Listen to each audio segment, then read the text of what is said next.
Good afternoon, classmate. Good afternoon, ma'am. So today I'm assigned to report to you about the introduction, the definition of communication, the process of communication. So learning outcomes. When the student complete this chapter, they should be able to number one, give the meaning of communication and explain why it is complicated process.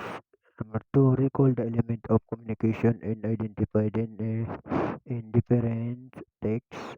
Number three, name and interpret the principle of communication. And number four, discuss the ethical issue in communication. So, bago tayo mag-propose, isipin natin na sa bahay natin ngayon, especially in today context, common na observe at experience natin na kapag may effective, effective communication tayo sa English, the more advantage na mag-success tayo. Kasi nowadays, English is the most dominant language used all around the world. Example, so klase natin pag may oral at may nag-classhan na classmate natin or ka-group representative natin tapos diretso pa yung English niya, di ba? Nag, nag, Napapahangan tayo. So the question is how have they become effective communicators? So all of us can be better communicator like them ang kailangan lang natin so try harder in a learning among other other things. You can start by getting a better picture of what communication is and how it is a work observing a principle, learning concept, and applying them in a practical practical situation inside the classroom in real life as members of the community. So definition communication.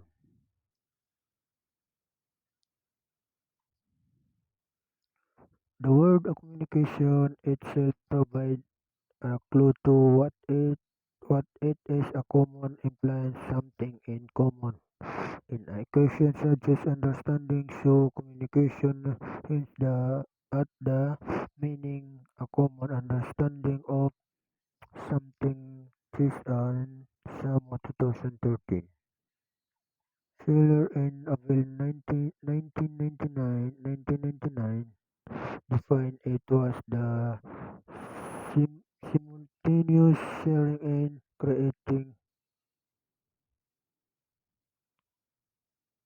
creating of meaning of through human a symbolic interaction as cited in a GEC and Samo 2013 word 2000 full definition specifies systematic process in which individuals interact with and through symbols to create and interpret meaning as cited in Padilla, Dagdag Roxas, and Perez 2016. Many other definitions have appeared in several texts, but for our purpose, we will settle on communication as the process of creating and sharing meaning by using a verbal and non-verbal symbols in varied contexts. And effective communication result when both verbal and non-verbal symbols are understood and much the same way by both communicators. So, illustration 1. Do not disturb 2017. I teach at the university. During a test I was administri- administering administering I noticed that one of my adult students who was pregnant if arriving here said After class I asked if she was okay. "Oh, I'm fine," she answered. The baby was approaching. His what put the agent my ribs and it is hurt a little. I was happy to hear her reply until she continued. It are strings. She are normally asleep during your class. Question how many communicators as a sharing a language symbols in illustration? One, what are the verbal language shared in their non-verbal symbol context situation in it? In it, we can observe how they shared information or talk to each other each other na naintindihan nila ang isa't isa para mas maintindihan natin lalo sa the process of communication. The achieve effective communication, you need to under, understand the communication process, which is a quite complex because it is default of pinpoint where or with who a particular communication circumstance begin or end. The best way to illustrate this is through a model. Several communication model have been created to show what exactly happens when the two or more people engage in the process. Although some models are simple while others are more detailed, all of them have become helpful in providing a visual representation of the specific concept in step in the process. Ang so ang communicate process may it part at step. Number one source. Number two message.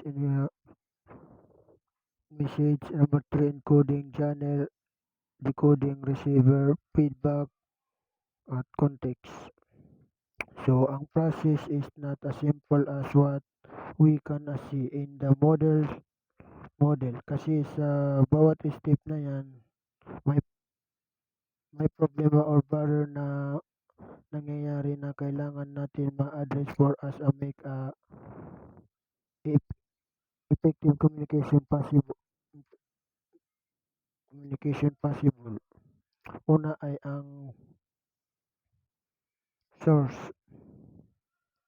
Source this is you the sender of the message. This is message the source is um, to be a good sender you have to I know exactly what information you want communicate to you have addressing that a particular information in what a result you expect from communicating it. Halimbawa na lamang break time break time naisipan mong mag-lunch na pero yung mabubusog ka tapos uubusin mo within 30 minutes naisip mong kainin is hamburger with french fries and juice. Number two, message. What the idea being communicate si so ito na yung mensahe na gusto mong i-share o sabihin. Kasi kung wala kang message, walang rason para makipag-communicate ka. Pero tandaan that the details of the information should be very clear you before you communicate it. So ngayon gamitin natin ang example natin kanina. Alam mo na yung i-order mo, mentally specify the king of hamburger and a juice you want as well as the size of the french fries and the juice. Number three, encoding. This is the process of converting your idea or a truth of the information into a verbal and or non-verbal symbols that can be understood by the receiver of the message. Your symbol must be in the language that is not foreign and to the receiver. Para mas maintindihan, hindi ka pwede mag-Korean kung dun sa place na kinaroroonan mo is hindi yun gamit na salita. In our example, gagamit ka ng dito ng mga word like cheesy burger, regular fries, and medium pineapple juice, action, and gestures na mas maintindihan ng cashier para mas maintindihan ng cashier. Number four, channel. This is this is the manner in which your message of information is convey. So it may be it may be done that through face-to-face conversation, telephone call, video conference, or writing communication, text message, email, letter, memorandum, report, and other.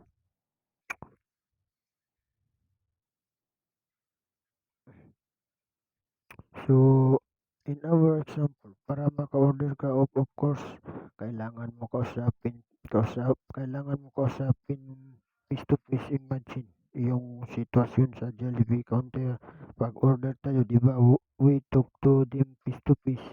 The pagkuha ng order natin. So, that, that's it. Number three, and number five, decoding. This is the receiver mental processing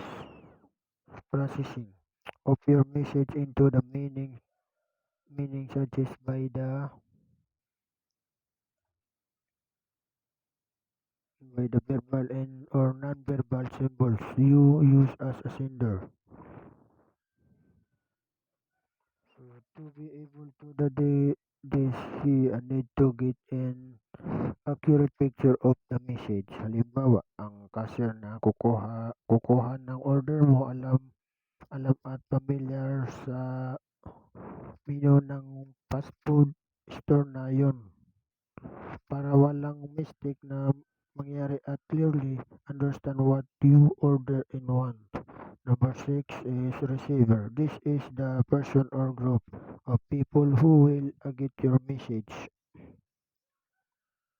In our example, it is the cashier of the fast food store.